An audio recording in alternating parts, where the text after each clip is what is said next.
This story begins 6,600 years ago. Long ago in ancient Mecca, a brilliant black scientist named Yacub was born with extraordinary intelligence. By age 18, he had mastered all knowledge. But his radical genetic theories troubled the elders, who saw his ambition as dangerous. Exiled for his ideas, Yacub gathered 59,999 followers. Together, they sailed across the Mediterranean toward Patmos, where his controversial experiment would begin.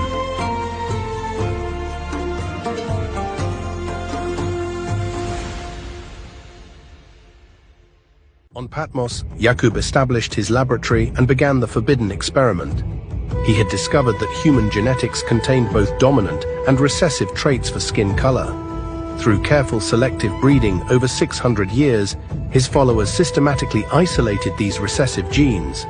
Generation by generation, the skin tones lightened, from black to red, red to yellow, yellow to white. Only the lightest children were allowed to reproduce. The process was methodical, scientific, and relentless. Finally, after centuries of genetic manipulation, a new humanoid emerged. With this realization, his name changed. He was no longer called Yacub, the big-headed, the father of mischief.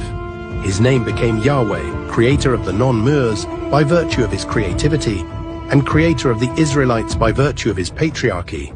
He is the first patriarch of Israel. Yacub's mission transcended mere genetic experimentation. His divine purpose was to suppress the seat of morality and exploit cruelty itself.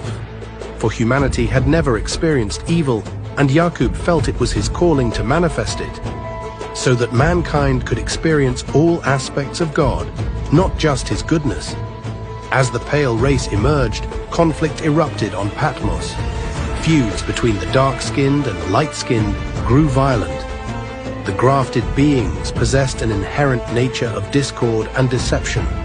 The true Israelites, the black helpers and their descendants who assisted in the experiment, realized the danger. They fled the island, escaping the chaos that Yacub's creation had unleashed. These black Israelites carried the truth of what had been created, witnessing firsthand the birth of evil incarnate.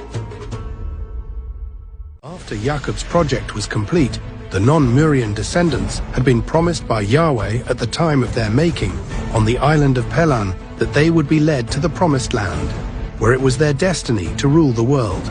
They first went into the Promised Lands 6,000 years ago. As soon as they arrived, they totally rejected Yahweh's teachings and resorted to their true nature.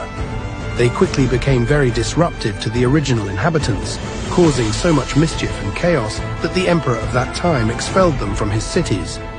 That's when they were incarcerated beyond the Caucasus Mountains for 2,000 years, isolated from the world they sought to conquer.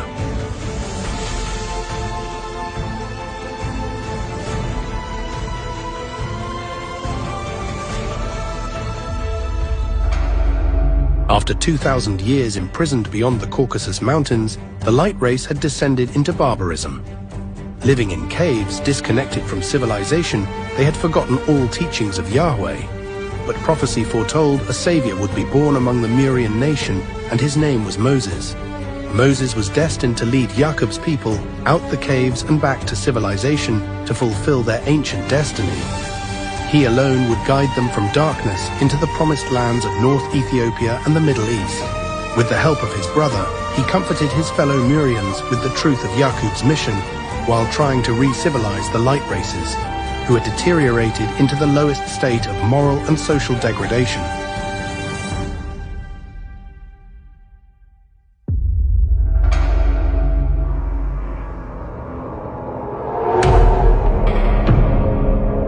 It took Moses 40 years to march them from the Caucasus Mountains, across the desert and into the Middle East.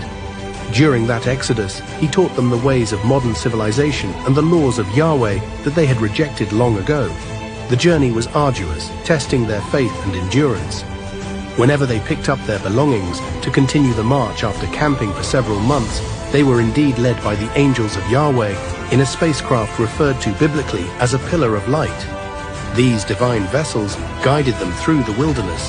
Hence, even up to the time of Jesus, they were called the clouds of heaven, as Jesus said in Matthew 24:30, that says, And then shall appear the sign of the Son of Man in heaven, and then shall all the tribes of the earth mourn,